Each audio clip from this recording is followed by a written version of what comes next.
আগামী দিনের রূপগঞ্জের মানুষের আশা আকাঙ্ক্ষার প্রতি জননেতা মুস্তাফিজুর রহমান ভূঁইয়া দীপু ভাই,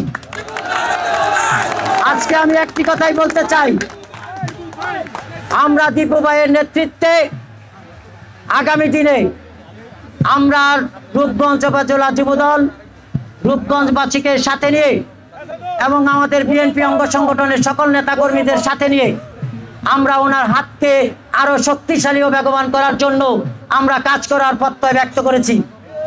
আমরা ইতিমধ্যে দীপু ভাইয়ের কাছে এসেছি এবং দীপু ভাইকে আমরা এটা বলে আশ্বস্ত করতে চাই, আগামী দিনে আপনাকে সামনে নিয়ে আমরা একটি সুন্দর স্বচ্ছ আধুনিক স্বনির্ভর রূপগঞ্জ সাজাতে চাই।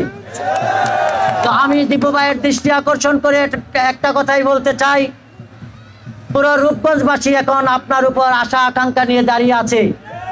রূপগঞ্জবাসীর আশা আকাঙ্ক্ষা পূরণে আপনি আমাদের সাথে নিয়ে কাজ করবেন। থেকে আমরা কাজ করতে চাই, আপনাদের সাথে কাজ করে এই দীপু ভাইয়ের হাতকে শক্তিশালী করতে চাই, রূপগঞ্জে বিএনপির ঘাঁটি ভীত করতে চাই।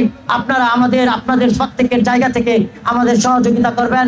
আপনাদের সৈনিকদের আমি সবসময় সম্মান করি, রাজপথের সৈনিকদের সবসময় স্যালুট দেই, কারণ তারা মানুষের সাথে মিলেমিশে চলে, তারা এই সংগ্রাম করে এই দেশকে স্বাধীন করেছে, তারা এই সংগ্রাম করে এই রূপগঞ্জকে ইনশাল্লাহ আরো উন্নতির দিকে নিয়ে যাবে। আমি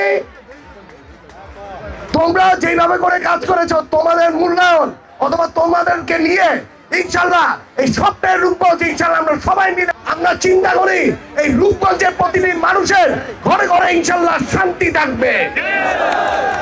আমি তোমাদেরকে কথা দিয়ে যাই, তোমাদেরকে নিয়ে এই রূপগঞ্জের যত উন্নয়ন আছে, উন্নয়নমূলক কাজ আছে, দলীয় যা কাজ আছে, তোমাদেরকে একসাথে নিয়ে একসাথে কাঁধে কাঁধ মিলিয়ে ইনশাল্লাহ আমি করে ছাড়বো।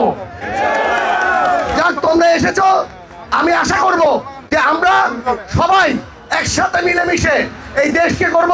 এবং আমাদের সাথেও আগে যারা আছে সবাই একইভাবে করে তোমাদেরকে নিচ্ছে, এবং তোমাদের পারফরমেন্স দেখেই তোমাদেরকে যে যার জায়গায় ইনশাল্লাহ চলে যাবে। যাক, তোমরা ভালো থেকো, সুস্থ থেকো, আমরা সবাই মিলে মিশে